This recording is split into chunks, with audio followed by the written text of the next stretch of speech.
When we found our former senior reporter David Kincaid, it literally broke our hearts. Out of work, out of shape, and hawking his wares on this East Vancouver corner. Hey, you looking for a day off, reporter? I'll give you a minute and a half on that, no trouble. Here, listen. Just, if you need anything in the way of day off, reporter, give me a call, all right? Don't forget about me.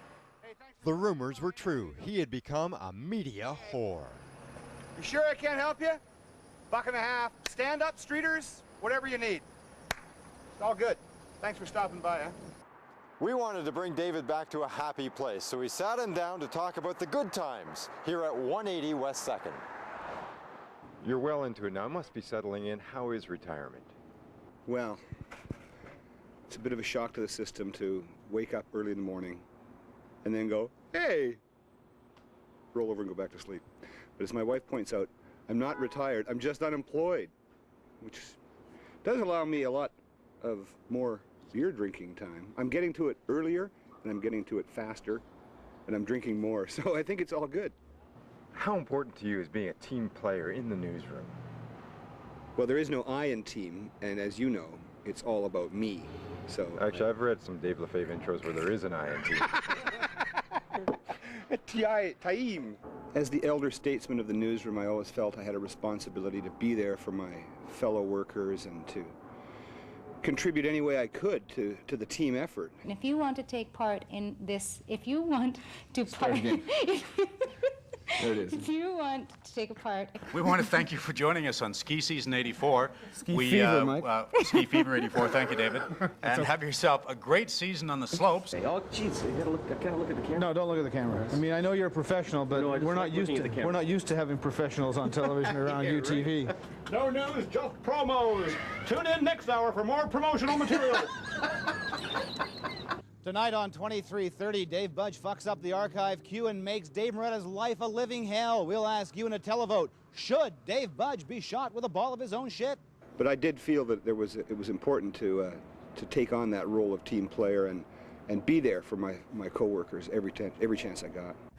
That's right. Say that again. I think, listen, Wendy Vreeken is my...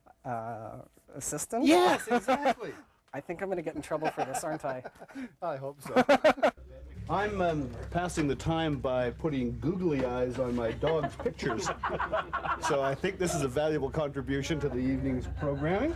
Or you can simply abandon your lawn to the crows, raccoons, and skunks that will come hunting for those oh-so-tasty grubs. So you're telling me that those are the only two choices I have? That's it. Okay, that sounds pretty good. Thanks very much for that, David. Through your 21 years out in the community, you've always been known as a man of the people. Yeah, well, thanks, Dag. I appreciate that, because I think it is important when you are representing a big corporation with enormous power, and the television power is almost unlimited, that you do have to carry yourself with a certain deportment, and it is important to remember your place in the community and be a voice for the average person. And so I like to think of myself as a man of the people. And do you know where he is? I just told you 5 seconds ago, I don't keep contact on any contact. Contract? Contact, idiot. Get out of my face. You work for who? This company here, Global Television? Oh, can't you get a real job? Like selling vacuums, maybe. Well, like, get out of here. You're not interested in talking to us? No. And over here it says, Slug Muffin. Just what my friends call me. You're Slug? Yeah. Not Sluggo. No, they're Slug. Just Slug. Yeah. Nice to have friends, isn't it? Yeah, well. What do you want me to do now? I just want you to tell me if you think this is, you happy with the deal. Okay, you hustler. Okay, well, I think that worked out great. I'm sorry, I wouldn't mind if you put someone else on camera. I don't have any opinion on that. Obviously, a man with a great deal to hide. We don't know what it is, but the next stop will be Lee Morrow investigates that guy. You look like a criminal with those on. You better take those off. Okay. Well, you still look like a criminal, but I guess it's not going to... Only 6 have so far been equipped with slot machines, but more are in the process of getting those approved. On the question of expanded gambling, something the Liberal government swore they would never do, they say this is not an expansion of any sort. It is simply a replacement. Have a good time, David. Thank you very much. Thank you very much. Bye-bye. Bingo player. Who is David Kincaid in a word? Old fat white guy, that's more than one word. And Homer's taken. Well, at the risk of sounding like a braggart, I'd like to think that I always conducted myself in all aspects of the job over 21 years, first and foremost, with class. Whoa! Oh! What a party! Whoops!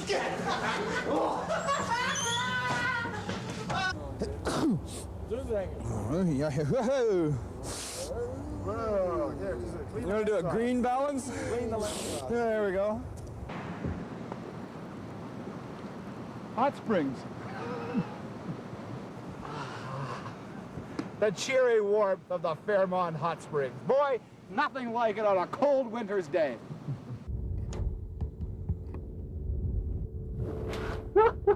Successful. Another successful download. Are you upset because Mr. Lee is a Chinaman? Here we go, take 203. The Tarzan Zerbini Circus has about, I mean that most sincerely. Blah, blah, blah, blah, blah, blah, blah, blah, blah, blah, blah, blah, blah, blah. Okay, I'm in charge. Free Smokies, who wants them? They're beautifully cooked. They're ready to go. I don't know what that is, but it looks delicious. This is David Kincaid, who works with us. Right. You've got stars on the wall. I mean, you've got Superman, you've got the I whole know. 9 yards. Now, how did David get on the wall? I had to promise him that he was going to be put on the main wall, or else he said that he was going to spread bad things about me. No. Yes, he did. He thinks he looks good there, you know. You see him? Yeah, what a little beauty. That's not a peacock. That's a duck. Now, ducks are not usually dangerous, but I'm not taking any chances with that bastard. For years, the men of CKVU have been astonished by Johnny Michel's nearly legendary success with the women. How, we have all too often wondered, does he do it? We think we may have discovered a clue. We're told that it's quite painful, but as Johnny Michel himself is fond of saying, hey, no pain, no gain. Out of all of those experiences, one horrible man stood out. So they had bungee jumping at the PNE. So Daryl and I go to shoot it, and I strap myself on, I wear a camera on my chest so that I get a POV this way.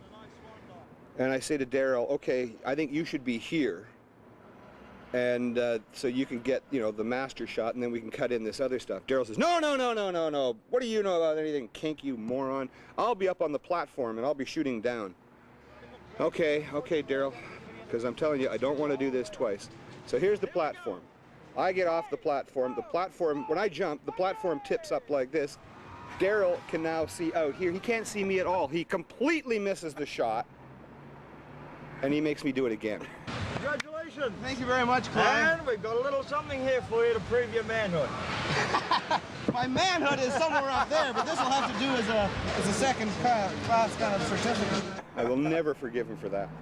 You're all done here. It doesn't matter. You can be honest with us. So tell us, finally. Okay. Whose stories do you really like better, Mike McCardle or Dave Gary? Oh, Mike McCardle. Because, those stories about him as a child in Brooklyn playing stickball, I can't get enough of those. They are so gripping, and they're so much a part of what we are as Canadians that they really, truly resonate with me every morning at 3 minutes to 8. Final words. Well, met a lot of good people. Met quite a few unpleasant people as well. But somehow you don't really remember those people. The unpleasant ones, the worthless ones, they don't stick with you.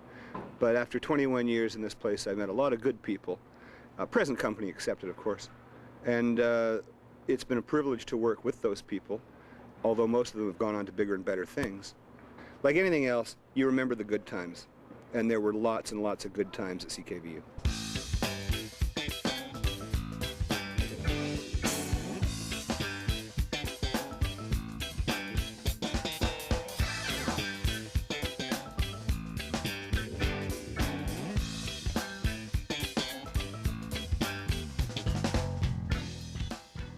what's next for David Kincaid? Oh, well, I guess because my wife is not comfortable with the retirement moniker, I'll be looking for work.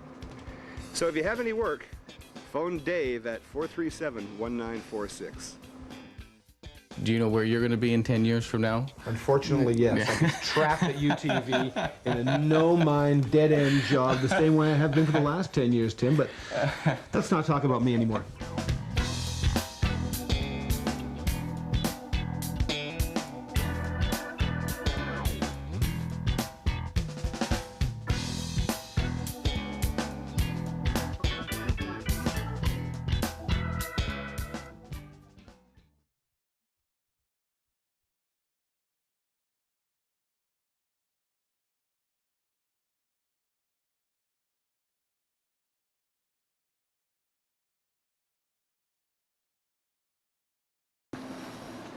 Okay, real brief.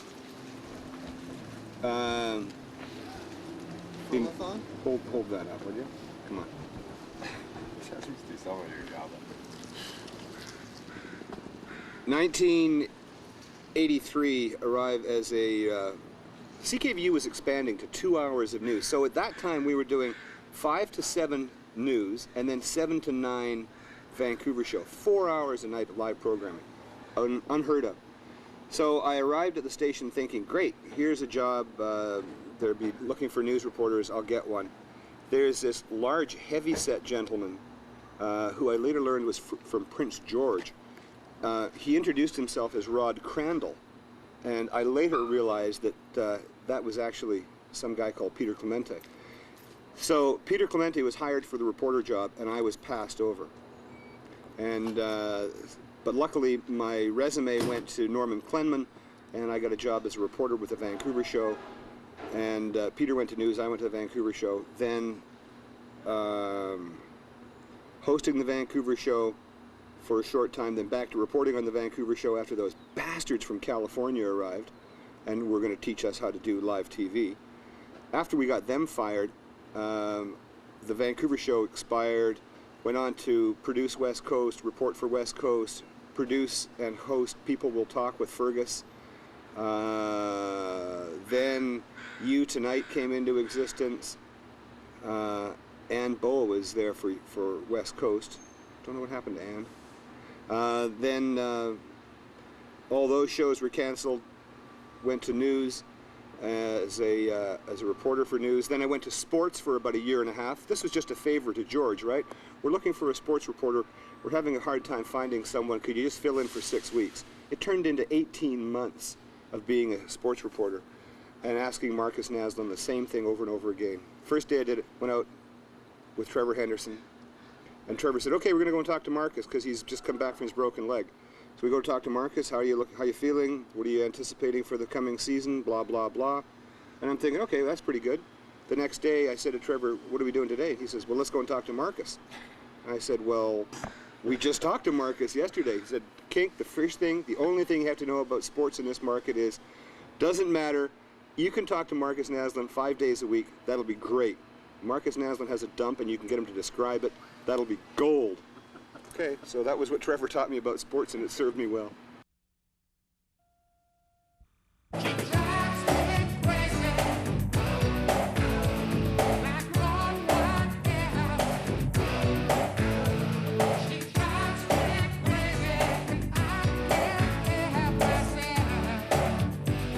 Recognize her? You might have seen her here. Or if you read this magazine, you might have seen one of her 19 appearances. Doesn't really show as much stuff, just mostly boobs. Or you may have caught her act at one of the many clubs around town that pay big dollars for her services.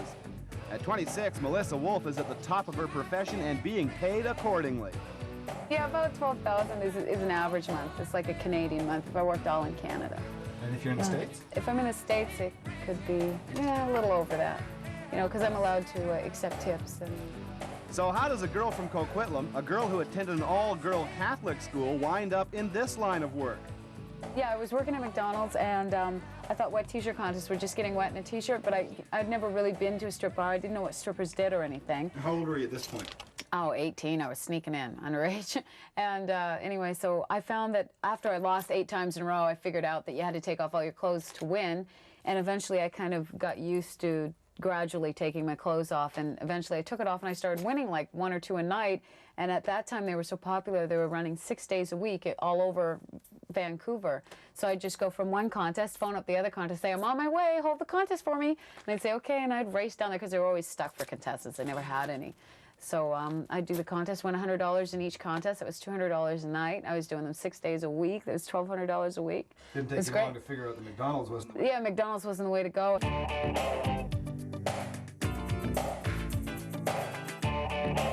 From that point on, Melissa started stripping full-time, and when Penthouse magazine came calling, her going rate as a dancer went into the $100 a show range.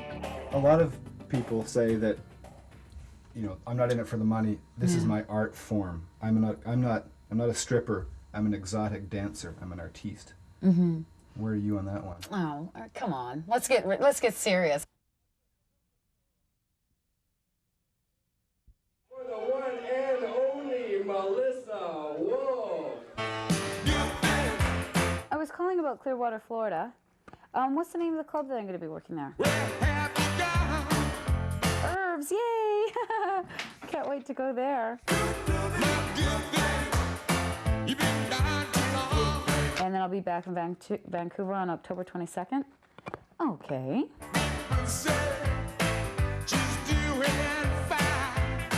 I can write my own ticket. If you don't like it, I'll leave. You know, you've just paid $10,000 worth of advertising, and you've paid my airfare, and you've paid my accommodations. If you don't like my show, then you can say something and you can cancel me at the beginning of the week. If you want me to do this and I don't agree with it, well, you have the option to fire me. But I don't have to do anything because it's pay or play in this business. That's how I look at it now. I do it mostly in the States now. It's just topless now. And it's a lot of fun. When I come back here, I work nude. Sure, it doesn't really bother me anymore, but I prefer working topless. With an income of about $150,000 annually, Melissa had to make some tough choices about what to invest in. Well, she started with her own house, paid cash. Then she decorated with expensive furniture and artwork. Again, probably good investments. However, she did allow herself one small luxury.